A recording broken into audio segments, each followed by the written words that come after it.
One of the most common questions I receive, and starting to get even more and more this year in 2024, is this. Tony, with this being an election year, do you think the stock market will go up or down? Well, that's a great question, but my question would be answered by the famous Dick Walker quote, who knows? So this graph tracks the historical returns of the market during election years.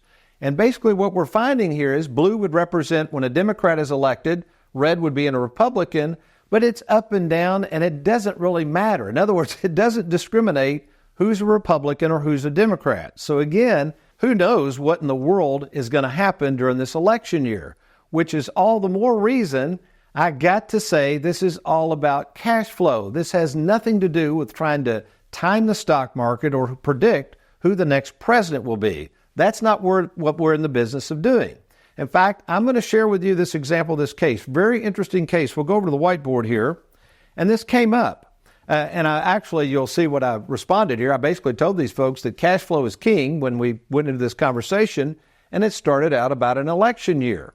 Prospective clients, they'd seen my show. They've got a lot of money right now in the stock market in their 401k plan. Again, he's going to be retiring soon. She's already retired.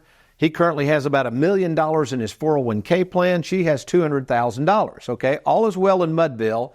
Again, as of the date of the recording, everything looks great, but he is concerned. And I'm concerned for him because my thoughts are, why take all this risk if you don't have to?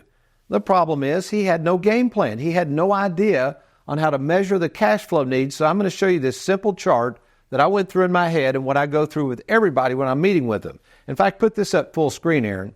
You see, folks, you've got to understand retirement is not this deal where you spend more and more money as you get older. Actually, there will be a point where you start spending less. We call that the second half of life. These folks are in what we call halftime. So if we think about this $1.2 million, what I have to ask them is I said, okay, how much money do we actually need going out the back door? See where I'm starting this? Because back door really means expenses, all right?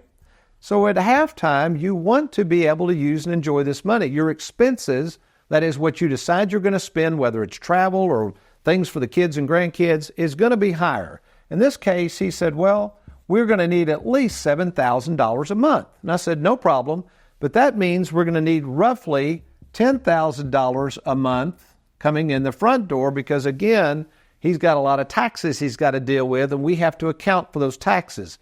You see, again, remember this idea of having that payroll check and all that stuff withheld for you. Nobody's going to help you with that in the real world except us. We will do all of the withholdings, everything, especially if it's in Charles Schwab, for a whopping 0.8%. It's about half of what most of these money managers are charging you, and I can assure you they're not providing the level of service we offer at Tony Walker Financial. But here's what I reminded them of. They saw the game plan. They saw the account balances gradually coming down. That's what you want to happen, folks. You want to spend this money. And then I said, you know what? One of these days, you're going to be in the second half. You're going to be in your 70s, and your backdoor expenses, and this is barring some sort of financial catastrophe, probably will drop to $4,000 or $5,000 a month.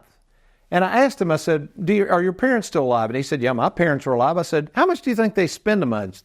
He laughed at that. He said, well, they're in their 80s. I don't even think they spend that much. So, folks, you have to remember, retirement planning is more of an art than a science. You can't use a retirement calculator. You need somebody trained in this. And obviously, in this example, that means we need less coming in the front door, which means we can preserve more of that IRA and 401k plan. So here's my question, folks. If you don't have a truly trained retirement planning specialist, somebody you can meet in person, somebody who's personally seen and overseen more than 5,000 written game plans, my question is, why not? Thanks for watching. We hope you enjoyed that video. If you'd like, check out these other clips. And be sure to hit that like button and that subscribe button for more videos.